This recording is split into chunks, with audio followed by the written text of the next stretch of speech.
Hey Spot, how's it going? Oh, it's going pretty well. I'm pretty excited about tonight's clip show. Clip show! Everybody loves a clip show. Everybody loves a clip show. Everybody loves a clip show. Clip show! Clip show! That's right, ladies and gentlemen, tonight is a clip show. It's the first 15, a look back. Because it's the first 15 episodes and we're looking back at them. So this first clip was one of our favorites because here at The Last Show on Earth, as you probably know, we like to not only entertain but also educate. And we had a lot of questions about how exactly to fry an egg.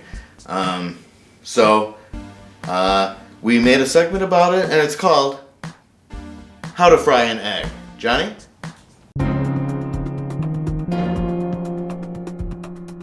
Hello, I am the Eggman, and welcome to Volume 3 of my 7-part video series, How to Fry an Egg. This one shouldn't be hard, because today, we're going to learn about Over Easy. First, take out an egg. Holy shells, we're out of eggs. But fear not, people of Earth. For whenever someone is in need of protein, but not in need of a lot of carbs, I'll be there. Whenever someone's cholesterol is dangerously low, I'll be there. Whenever some teen needs something pretty gross but easy to throw at nerds, I'll be there. Whenever someone wants to do a super fun relay race where you have to balance an egg on a spoon while you go around a marker and back, I'll be there. And whenever someone, in this case me, runs out of eggs, I'll be there, for I am the Eggman. Hit the light, pumps me up.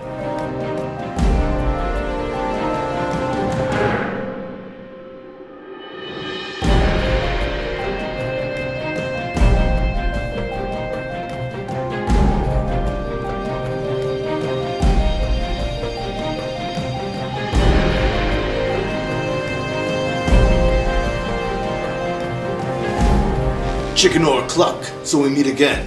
Hey, I ran out of eggs in the middle of this video. Would you mind, are you doing it? Okay, sorry. Sorry, no pressure. So, you been to that new Thai place yet? It's supposed to be great. Might be Thai-Vietnamese fusion, actually. How we doing? Nothing? Okay, it's no problem. Shh, you got this. Come on, you're chicken or. Is it because I'm watching? Why don't I just turn my back? I'll just, it's, ooh, child, things are gonna get... Alright, excellent. Bok bok, chicken or, bok bok.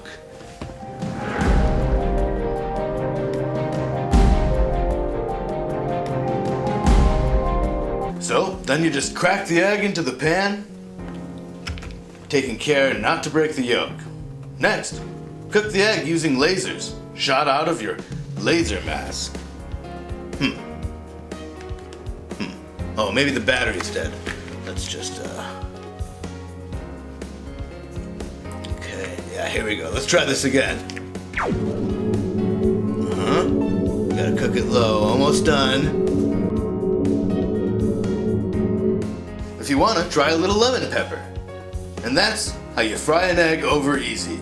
I'm the Eggman, reminding you not to think about what eggs really are, because if you do, it's sort of gross.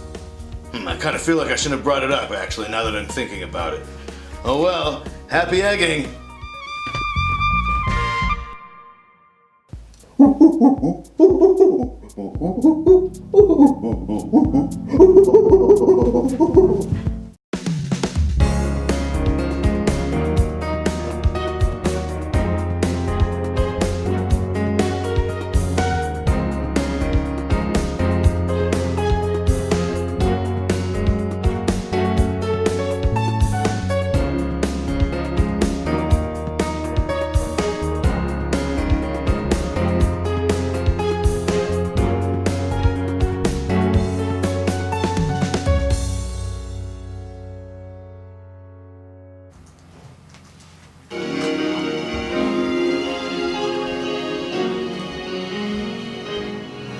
Okay, Brian, remember, always brush your face with the grain.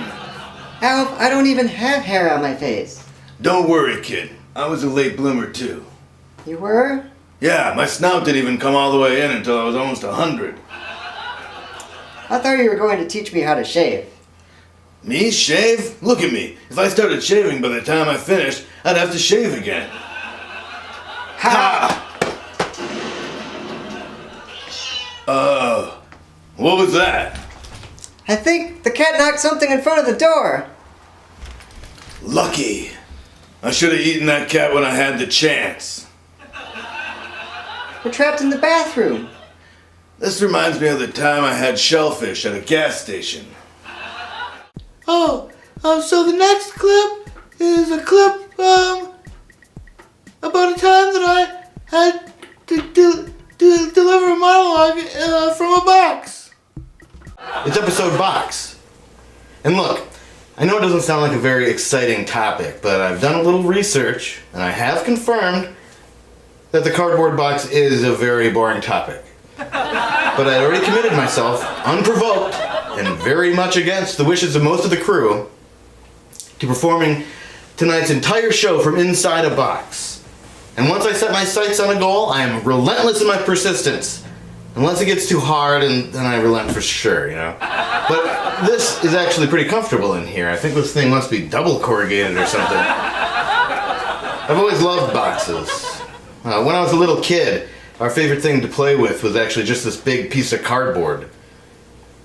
And that was just when we got sick of playing with the dirt clods, of course. I know that makes it sound like we were poor, but we weren't. My parents were just really, really mean.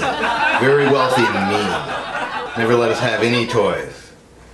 No, I'm kidding. Mom, I said I was kidding! God! No, we had other toys. We were just very stupid. But we'd ride this big piece of cardboard down the stairs, and there was this 90-degree turn to navigate, so the corners were worn thin from pulling up so hard. One time it actually caught on the wall, and I bounced the rest of the way down the stairs on my butt. Oh man, that hurt. Cracked it actually, right down the middle. Still have a scar.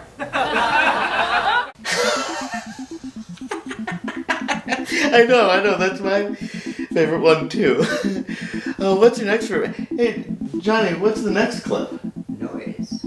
It's ready. We're ready to make some noise, ladies and gentlemen, with the Spectrum Infinite Noise Machine. Take it away, Harmon Brothers. Audio engineer Dustin Harmon and his brother Mark. Thanks so much for having us, Nate. Well, of course. Anything I can do to help Dustin out. And it's good to finally meet you. I've heard so much about you. All good things, I hope. So, tell us about your invention. Oh, sure. Great. Could we get the music queued up and the lights, or no? Okay. Look, listen to the sound of infinity. To the new. No, I'm sorry, Mark. We usually just do like an interview, not a whole presentation. Told you. Shut up, Dustin. Are you sure, Nate? Look, listen. I'm sure. Just have a seat. What does the Spectrum Noise Machine do? Look. Sorry. That was a good way to go, Harmon boys. That's Mark Harmon. I don't know if you guys ever saw Summer School. Did you ever see Summer School? Speaking of school, I remember when I was your age, Billy. Just a little boy. Just a little kid. Anyway, one time when I was in first grade, my dad was driving me to school. I think he had a Javelin or a Lamborghini or a Chevette, and my seatbelt was stuck too big. You know what I mean? It was too big, and I had to make it small again. So I opened up the door, the car door, because that's how you made the thing go into the other thing. And right when I did that, my dad took a super hard left turn, like squealed the tires, and I flew out of the car, and I did like 3 flips, and I landed on my feet. I got back into the car, and my dad laughed and said, "Ha ha ha, shoot, I almost got you." And I was like, "No, Dad, you won't get me because I'm way more smart and athletic and handsome." Guys, what are you guys doing in here? One of your little skits? Dad, we're doing a semi-fictional late-night comedy talk show, and I'm the host. Oh, excuse me, Mr. Big Shot Host. Here's Nady. Randy's the announcer. Well, I hope you're plenty announced already, because Randall's mom is here to pick him up. Aw, she's early. Well, son, time is a Human construct, I know. Okay, I'll let you guys get back to your little radio show. It's not a radio show. Okay, roger that. Over and out. What the heck? My dad is so dorky, Michael Dukakis voted for him. That's okay, we can wing it. Let's just roll. Rolling. Okay, luckily, I've had a little bit of improv training, so I think I've got this covered. Okay, could I get a suggestion from the audience? Broccoli. Broccoli, okay. The last show on Earth. We've got more iron than broccoli does. I don't actually know if that's true. Can I get another suggestion? Semi-fictional comedy talk shows. Okay, I think I can work with that. The last show on Earth. We're a semi-fictional comedy talk show. You know, now that I say it out loud, it seems a little on the nose.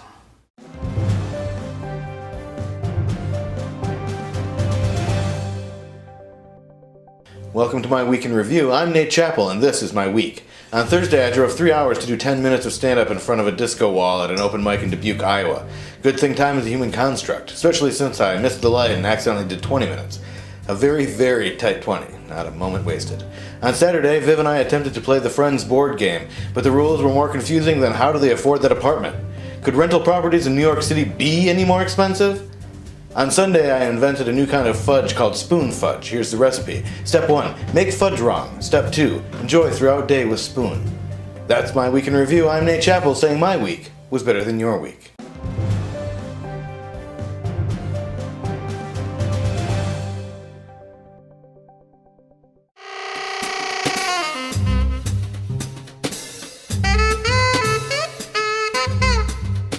All right, this is the Nate Man coming at you live from sunny Madison, Wisconsin, and you're listening to The Sound on Wolf Out Radio. We've got a big fat stack of Fleetwood Mac to flip for the tip top of the hour, but first it's time for our special segment for all the lovers out there. That's right, put your lips together for The Sound of Love, where we take questions from forlorn lovers and saucy suitors, so the censor better let a finger linger on that beep button, because things might just get a little sexy, or, as always, I might just violate the terms of any one of my many non-disclosure agreements. Alright, you know what I'm talking about. Although, to be clear, legally, you do not know what I'm talking about. But you're not here to listen to the legalese leaving my lips. You're listening for the language of love, and I ain't talking about French, unless you're talking about kissing. Alright! No, you're looking for more than that lackluster lip service, that whirling dervish of smacks and smooches. You're looking for answers. And I'm ready for your questions. Caller, you're on the air. Hello? The Nate Man? Yes, this is the Nate Man, coming at you live from sunny Madison, Wisconsin. Okay, This isn't Jeopardy, Alex, so if you want answers, you're gonna have to ask a question. my name is Daryl. Okay, I was calling you Alec like Alex Trebek, Daryl, but since I didn't phrase it in the form of a question, not unlike my second rap talk rock album, Do the Nate Man, you are off the hook. Haha, right. Alright, there's a girl I work with. I'll call her Darlene. I think she's into me, but I don't know if I should, dip my pen in the company ink. First of all, Alec, let me say that expression is offensive and very dated. Nobody even uses pens anymore, much less pens that you have to dip into something. Maybe that's why this Darlene isn't into you. And I'll call her Darlene? If you're just guessing this lady worker's name, then maybe you need to get to know her a little better. I remember when I was fresh out of community college, right after the graduation of my classmates, I took an internship at Disneyland in Anaheim. You'll notice I wasn't offered it, I took it. Because that's the kind of ballsy bravado that launched my mediocre rise to moderate success that I am now resting on my very comfortable laurels following. No, I took the job from some nerdy kid, but the job was to wear the goofy suit so nobody could tell, and it was a perfect fit. Not the job. I was very offensive and couldn't stop speaking. But the suit, it fit me like a glove. Especially the gloves, actually. I mean, it was the 90s. I think we were all a little bit goofy back then. Am I right or am I right? All right. Anyways, I was living the life of Goofy when I met the most beautiful princess in all the land. I think her name was Jasmine. Her eyes were a deep chocolate. Not white chocolate, but the other kind. Would have been kind of creepy if they were white, huh? Some sort of zombie princess. Although, I guess the outside parts were white. Not the middle part, but the white part. I forget what that's called. Hey, maybe I shouldn't have huffed so many magic markers. Hell, maybe I should have huffed more. It is magic after all. Anyways, her eyes were a deep, both kinds of chocolate. Very large, very plush, as was the rest of her suit. Our giant eyes met, and I could tell the eyes in her mouth also might have been looking at me. We dated for 3 to 6 hot Arabian nights, because remember, this is the 90s before those suits had AC systems. So, I mean, it was hot. Anyways, one night we were, how do I put this delicately, pressing our plush pieces together, and even though as a Disney character I was to remain silent, I looked into her mouth mesh with my mesh mouth and I said, "I love you, Ariel." Like the mermaid. She slapped me as hard as she could. It didn't hurt, of course, through the suit, but I felt it inside the suit, but barely. She stormed out of the It's a Small World ride, and I never saw her again because I was fired that very afternoon for lining the inside of my mask with magic marker-soaked rags. It's all about timing, isn't it? I still think of her every time I watch The Little Mermaid. Does that answer your question, Alec? No. All right, I'm glad I could help. Well, cuties and cupids, we gotta fly because unlike the inedible Bobby Dylan said in his song The Rolling Stones, time is not on our side. But on the other side of the break, allow me to uncramp your style with a wily pile of the finest vinyls ever spun. But for now, this is the Nate Man, coming at you love from Wolf Out Studios in sunny Madison, Wisconsin. All right.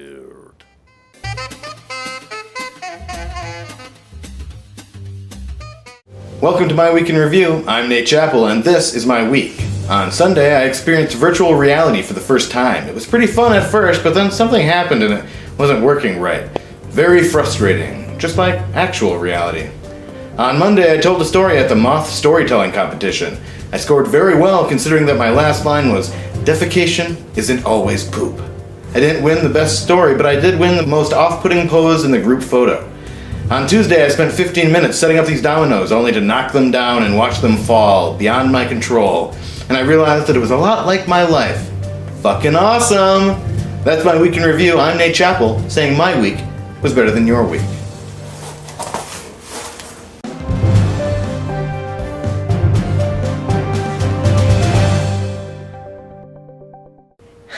Hey, Alien Tiger?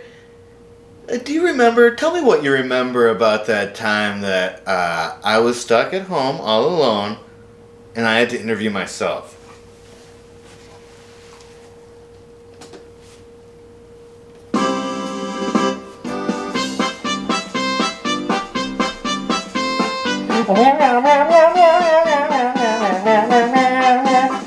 Tonight's guest comes to us all the way from where I am right now. Please help me welcome my friend, my foe, myself, Nate Chappell without a hat. Hi, yes, welcome. Hi, I'm Nate. Thanks for coming. What have you been working on?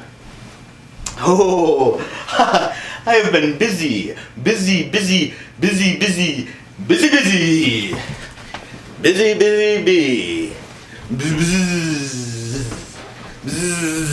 Okay. But what projects have you been working on? Oh, I see what you're getting at. I think we have a clip. Rosie, roll in the clip. That's just a live shot of what's happening right now. Okay. Rosie, cut clip. Okay, or. Yes. Or. Okay. Justin, we could just have you get in here, watch your boom.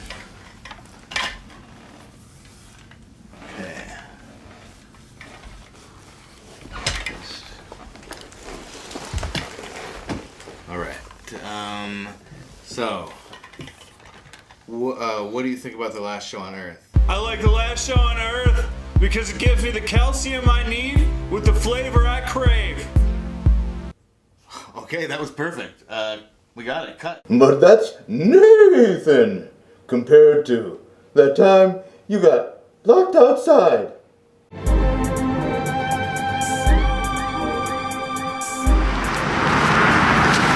When I was a small boy in the elven city of Allegor.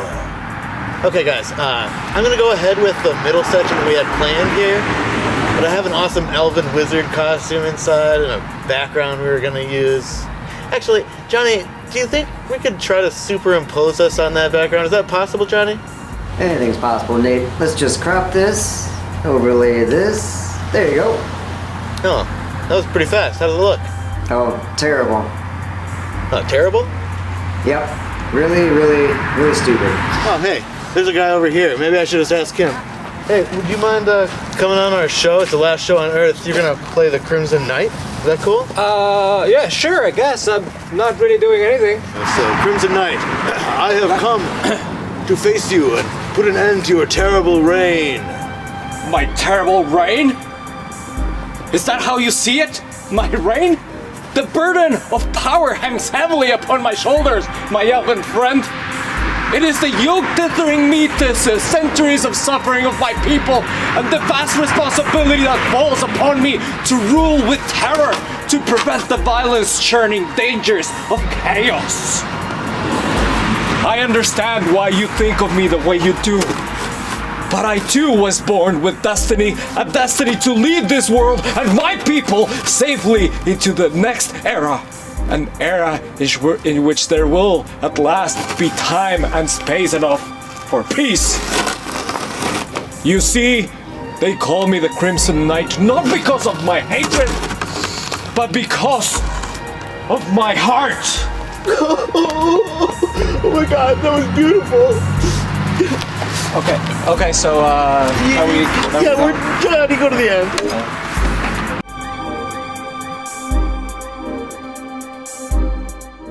Where am I? I'm in the vacuum of space. What's happening? I don't know. Pinwheel. I'm pinwheeling. Boy, that was some sort of weird vortex. So I guess what's coming up next, Johnny? A job presentation. Okay. Oh, this is me and you, Johnny. Remember that? We were, oh, sorry, a little peek behind the curtains. We're playing these characters. And, if you were to ask me if I didn't want to see this next clip, I would say... No. Anyway, so to talk about this quarter's financials, it is my honor to introduce the money man himself, CFO Dave Sanders. Dave?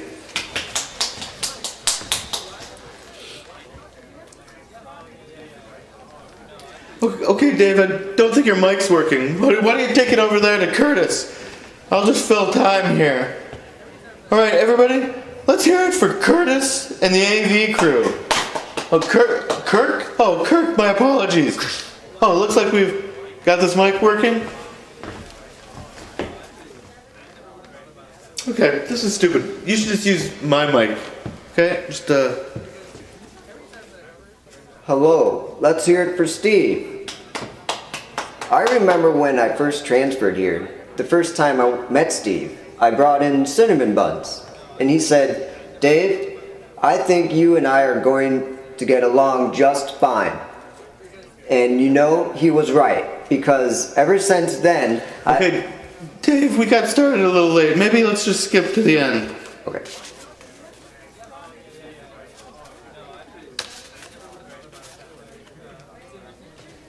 Good things to come next quarter. Okay, thanks, Dave. Thanks for those words that you said. We'll celebrate our 20-year anniversary achievers in a couple of minutes. But first, let's put up the birthday recognition list while Jerry and the Jolts play an original they call Electric Chords. Hit it! Oh man, that did not go very well. Dave smells like hairspray and cigarettes for some reason. What's that? Oh, your mic is hot. What? My mic is... Welcome back to the last show on Earth. Tonight's guest is here all the way from corporate in Rancho Cordova, California. Please give a warm welcome to the best dressed man in middle management, the fellow we respectfully call the Handsome Hammer, the guy who responds favorably to flattery, my boss's boss, District Manager Mark Blank, everyone.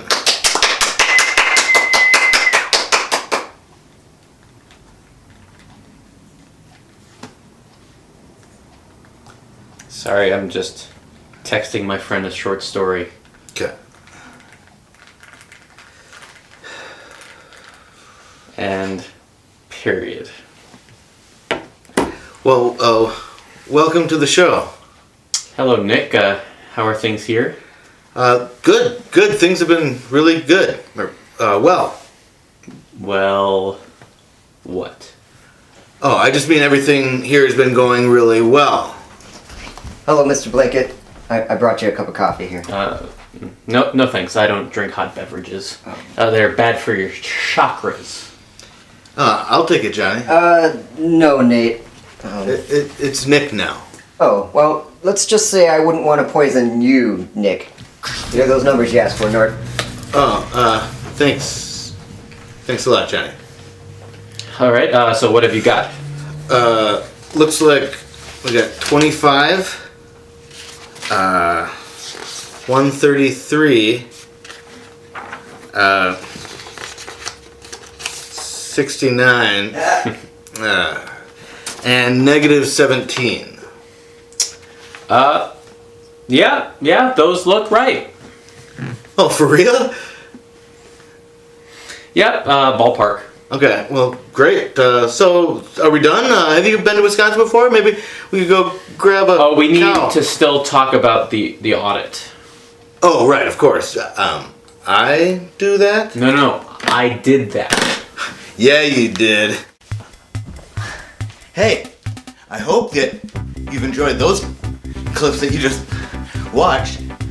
Coming up next, it's a clip all about bouncing. It's the story of Bounce McCaffrey.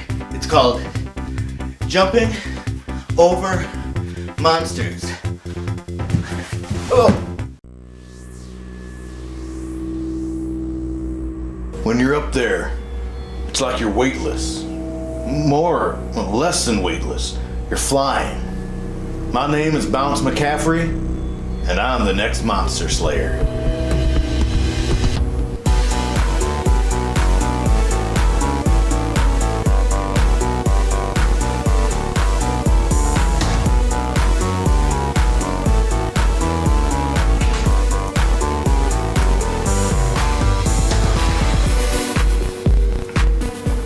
I grew up in the Appalachian Mountains, and something you might not know about the South. Down there, well, at least in the 80s, pretty near everybody had a trampoline. But my niece who raised me didn't believe in trampolines, said they was the devil's cheat machines. On account of this, I learned to bounce on the hard ground. By the time I found myself a good trampoline, well, by God, I was airborne.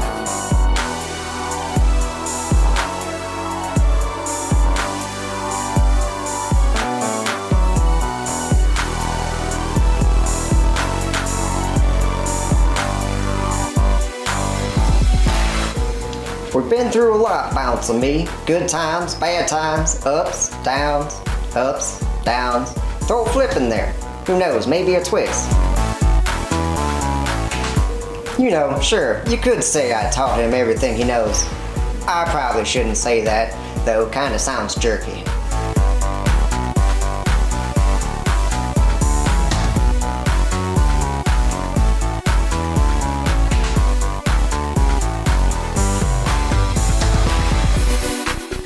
Yeah, Possum's been a real inspiration to me, you know? Really, he's like my brother, because his dad is the same dad as my dad. He's for sure not good enough to do anything like this by himself, so it's nice that he's such a jerk, because he's real good at telling me what I'm doing wrong.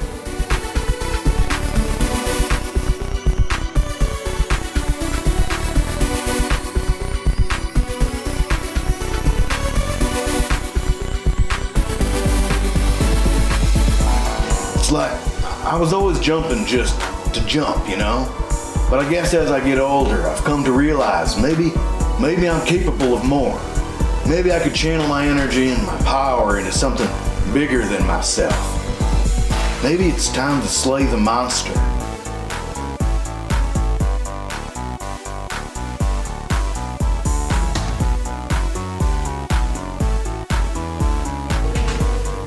I just want to be a role model, you know, like I want to show all those kids watching out there, even if you don't have a lot of money, even if your family isn't as supportive as you want them to be, even if you're not the smartest or the strongest or the fastest kid out there, or hell, even if you are, I want to tell all those kids, I am way, way better than you. I'm the monster slayer, you sons of bitches.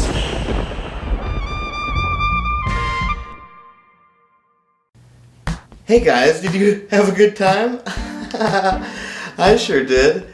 I want to thank you for joining us, for taking a stroll down memory lane with us to look back at the first 15 episodes of Season F. And remember, the F is for fudge.